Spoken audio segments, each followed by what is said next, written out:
When you stroll through the cobblestone streets of West London, you're immediately enveloped in a world of sumptuous wealth and wallet-emptying luxury. Majestic townhouses stand tall, seemingly watching over avenues adorned with exotic cars and bespoke boutiques. Tourists and locals alike revel in the shadow of iconic landmarks, beckoning for a rendezvous under their gilded entrances.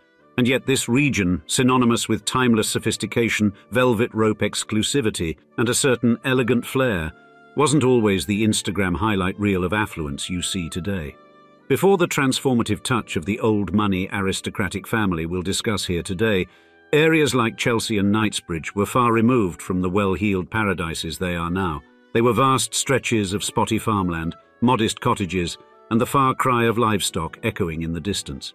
Indeed, they were a stark contrast to the cosmopolitan wonderlands of West London that have become playgrounds for the world's elite. Thus, who were the architects of this grand transformation, turning barren, underdeveloped lands into a real estate empire and setting the gold standard for opulence in our lovely capital? In today's video, we'll answer that and so much more as we give you the good, the bad, and the luxury of the Cadogan family, a lineage that shaped not just the geography but the very architectural essence of some of London's most iconic old money districts. The origins of the Cadogan mega-empire we know today begin in the mist-shrouded crags of Ireland in the year 1671. Here, history would see the birth of William Cadogan, a figure shaped for a destiny replete with intrigues and complexities. Born to Henry Cadogan, a barrister, the Cadogan paternal line had a background that wasn't limited to the courtroom. Henry's lineage, in fact, was tinged with the gunpowder and steel of the English Civil War. His father, William's grandfather, had worn the no-nonsense attire of Oliver Cromwell's New Model Army, an outfit that didn't just change the rules of engagement in Britain, it rewrote them entirely. And we mustn't forget the first matriarch of the Cadogan family, Bridget Waller, William's mother. Her own father, Sir Hardress Waller, had executed a different kind of verdict, one that led to the beheading of King Charles I and shook the very thrones of England. Thus, in a parallel vein to one of the other mighty old money real estate families of London we've discussed on this channel, the Grosvenors, who boast a military lineage reaching back to William the Conqueror, the Cadogans too had war in their blood. The key distinction, however, was the specific chapter in which the Cadogans had penned their military involvements, the tumultuous, landscape-altering English Civil War. Thus, it was as if William Cadogan, from his first breath as the leader in a centuries-long dynasty of familial power, was destined for grand maneuvers. As the wheel of time turned, the Cadogan name would be etched into an unexpected sector of society: real estate. Vast expanses of prime West London property would eventually come under their purview, a monumental shift from the families of military and political machinations, yet a continuation of a legacy of influence and grand strategy. You see, in the societal context of the 1600s and 1700s, land was more than dirt and grass. It was the currency of power. But William Cadogan and his contemporaries didn't merely hoard patches of earth. Their properties extended to County Limerick in Ireland, positioning them as strategic entities in the Irish theatre, although they were of primarily Welsh heritage. Destined for the world of law, young William found himself at Westminster School under the scrutinising eyes of Richard Busby. Yet fate had a penchant for irony, and the glorious revolution of 1688 scrambled all pre-existing plans. William of Orange dethroned James II, slicing Ireland into fiercely divided factions. The Cadogans, staunch Protestants that they were, threw in their lot with William of Orange. They didn't merely offer support, they amplified the ranks of the Army of the North. William Cadogan enlisted not as a common soldier but as a cornet of dragoons, a position reserved for the audacious. He was, after all, a Cadogan, and Cadogans don't just participate, they revolutionize.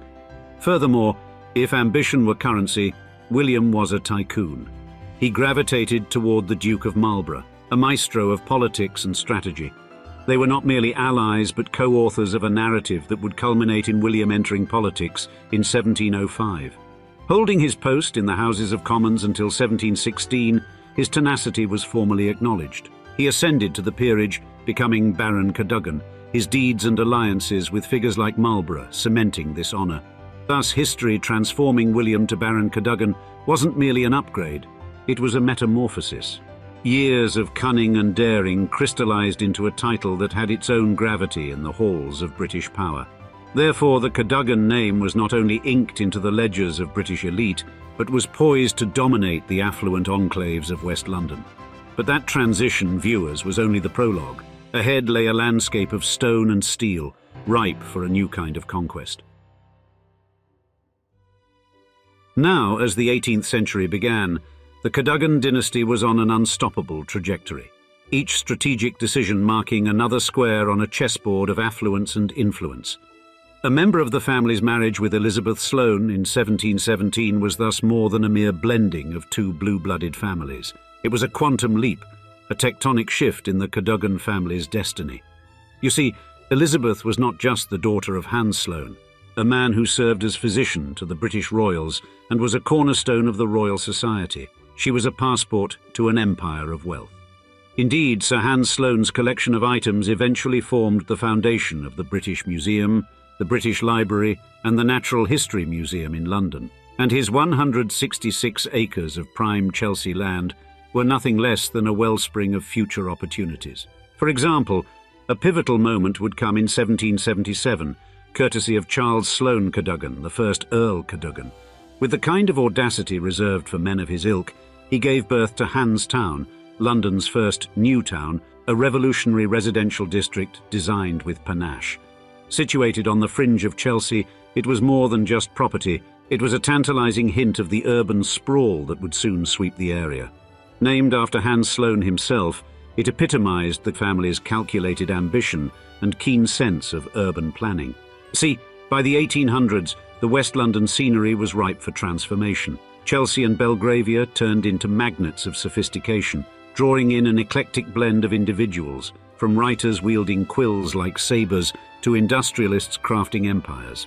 The metamorphosis found its zenith in the 1830s and 1840s, catalyzed by particular infrastructure milestones. In 1836, the debut of the London and Southampton Railway added a touch of expedience, transforming the districts into commuter heavens overnight. A less glamorous but crucial endeavour saw Chelsea and Belgravia equipped with state-of-the-art sewage systems by the 1850s. A civil engineering marvel of its day, it elevated the public health standards, rendering the locales all the more alluring.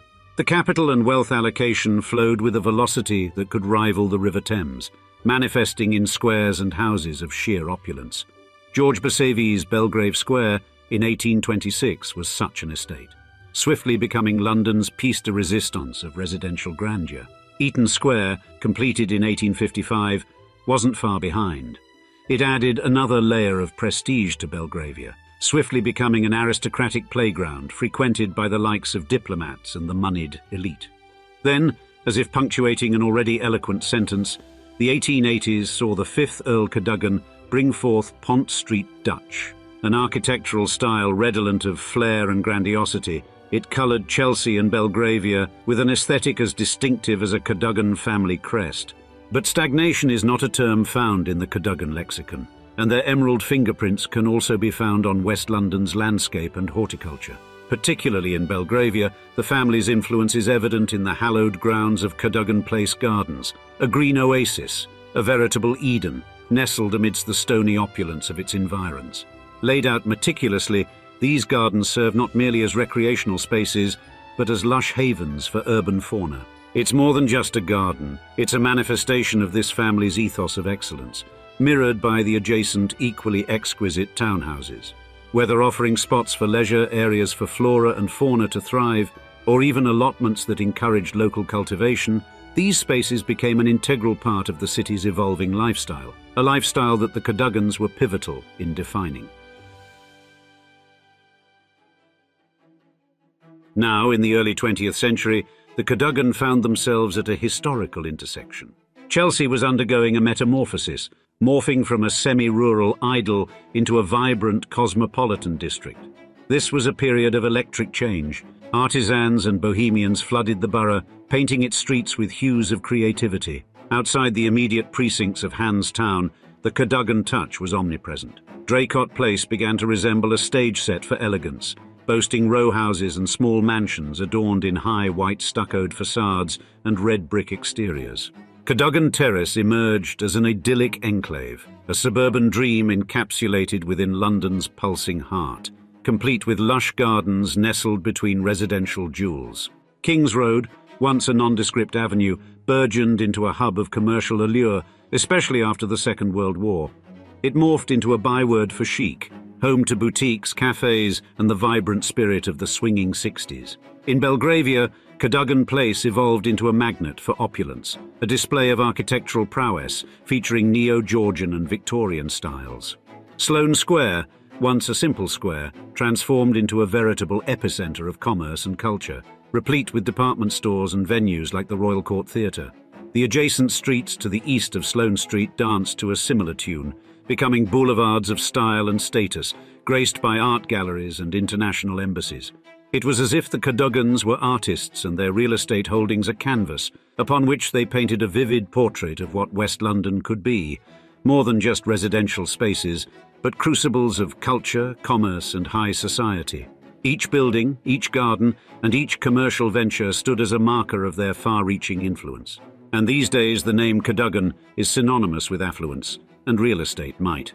The reigning patriarch, Edward Cadogan, 9th Earl Cadogan, inherited his title in the year 2023. This transition of nobility came on the heels of his father, Charles Cadogan's departure from the earthly stage. The year was 1966 when Edward made his debut in the world, born to Charles and the graceful Lady Philippa Wallop.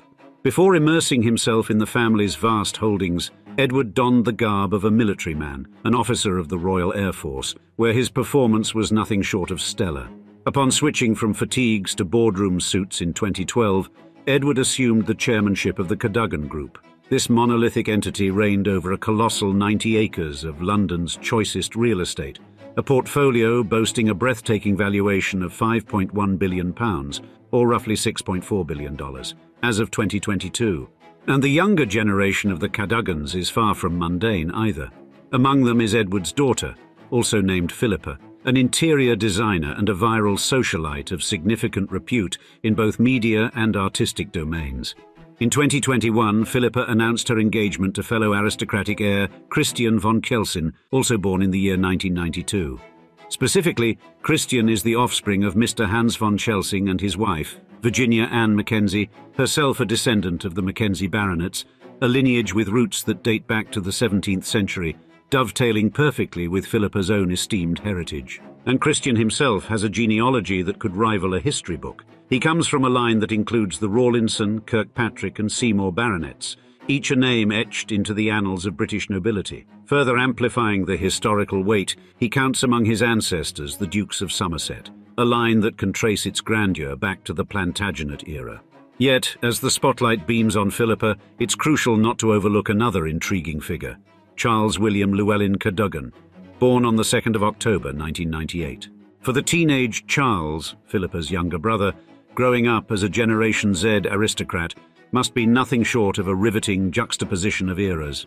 Imagine, if you will, the curious blend of 21st century sensibilities with a heritage that dates back centuries. While other young adults might immerse themselves in the digital age, dabbling in social media and online gaming, Charles must often straddle a world where ancient tapestries share room space with cutting-edge technology. Indeed, Charles briefly grazed media headlines in 2018 thanks to a spirited jaunt that found him driving his grey BMW at a blistering 71 miles per hour in a 50-mile-per-hour zone. The young Cadogan explained that the anticipation of nearing the family's sprawling 2,800-acre Scottish estate, Snago Estate, caused him to momentarily disregard the law. The incident led to a £300 fine and the imposition of 4 points on his driving licence.